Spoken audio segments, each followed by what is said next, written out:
Hi again, welcome to Dave 2.0. So I had an oven that needed a new element in it, and the customer had put the oven element in and wanted me to check it over. And I found out that it was actually not tightened up properly, so it was good that I checked it out. But I removed the door on it, and of course there's some problems with the door hinge. We can go back together, and I don't think this happened right now, but obviously now I'm looking at fixing it. So this is the actual hinge. This is a 30-year-old Beaumont oven. Not very common, at least not anymore. So this part here is a little bit distorted, but totally still usable. The problem is that these almost like little punch rivets here on one side, it's come loose. So when the spring sits in here like this,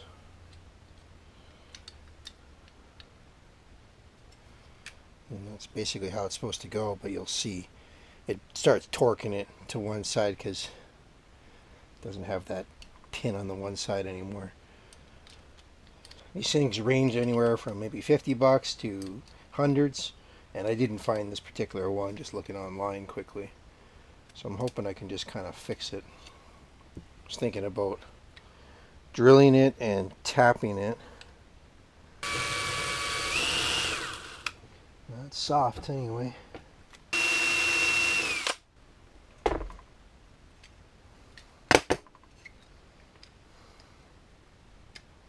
Looks like it's drilling pretty much on center. I don't know if I should try and punch it right through and get a through bolt. I think that'd probably be the best. I don't really trust this one anyway. I'm sure I have a bolt that'll work for it.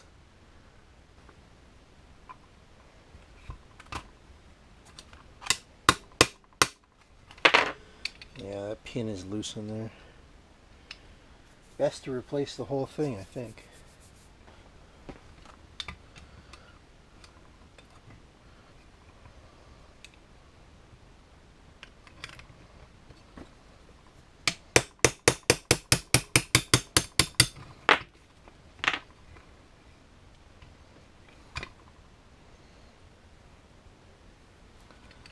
So now you can see the wear on there. It's been happening for a long time.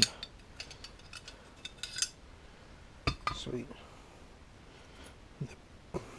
It's kind of jacked.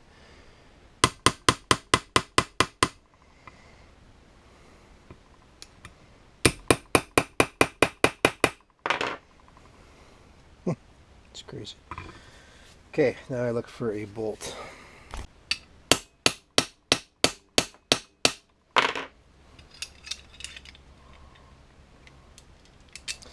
Found this bolt, which is, just enough if I can find the right nut for it.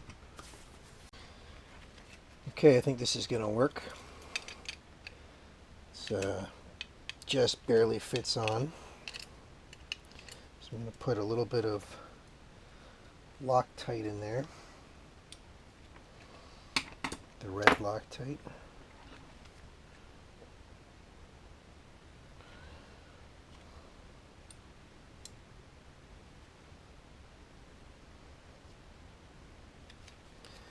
Make sure this is still free moving enough.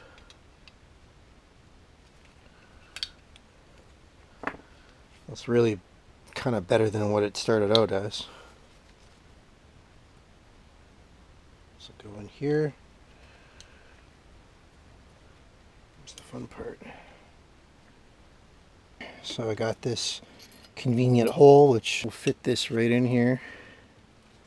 And we just got to get this back far enough to get it over this pin. So this drift pin through, and the vise is just big enough to grab it here and here.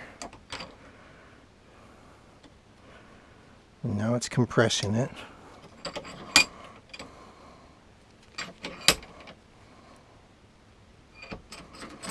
And with a little bit of effort, we're in.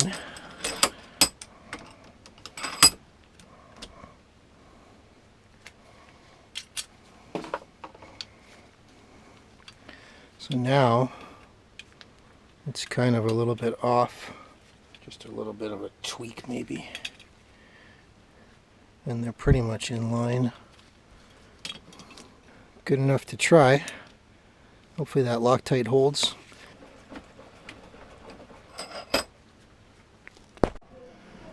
Alright, so here is the hinge. Goes back in like this. Everything is a nice Phillips screw.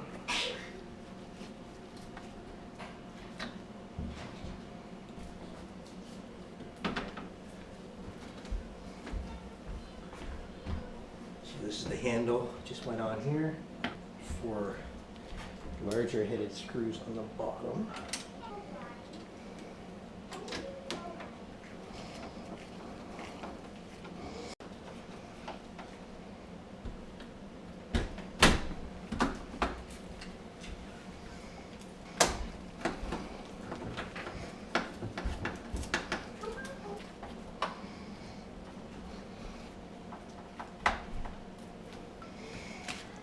Okay, now time to install.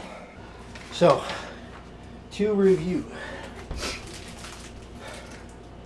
Grasp the door midway between the top and the bottom, as per figure 4, with the door at a 45 degree angle as shown. Figure 4, locate the upper hinges and the 2 upper slots on the front of the oven. Lower the door to the horizontal position, allowing lower hinges to engage fully in the lower slots on both sides. If the door is not horizontal, the hinges are not properly aligned. I got a feeling that these are still not right.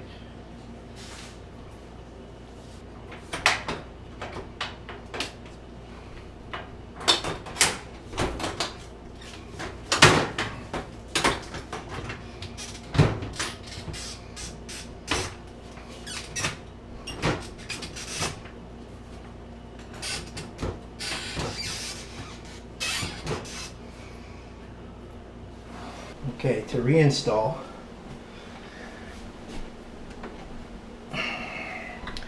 this upper latch has to first be engaged with this little clip. Now this one has been worn real thin, so this is kind of a little bit sketchy. So I did that for both sides. I'm going to go try and install it at the oven. So grasping it on both sides, this looks a little bit better now. So we're going to go in, get the upper latches in place, and then walk our way down to the horizontal. Now there's these notches on the bottom of the lower latch that have to line up with the frame, and that's when you can then put forward the little safety catches. Don't worry about that noise. And that is a quick fix. 30 years and back in service. Behind this cover is how you access the element. And I won't show it on this one, but when you do pull it out, there'll be 2 wires attached to it. Those wires can easily fall back in behind in the oven. So you got to be careful not to let them drop back behind, however you grab them or keep them, you know, to attach it to the new element. And then make sure that the threads holding the new eyelets or the existing eyelets on the new element, make sure that those bolts don't get cross-threaded, those screws. Anyway, all said and done. Thanks for watching Dave 2.0.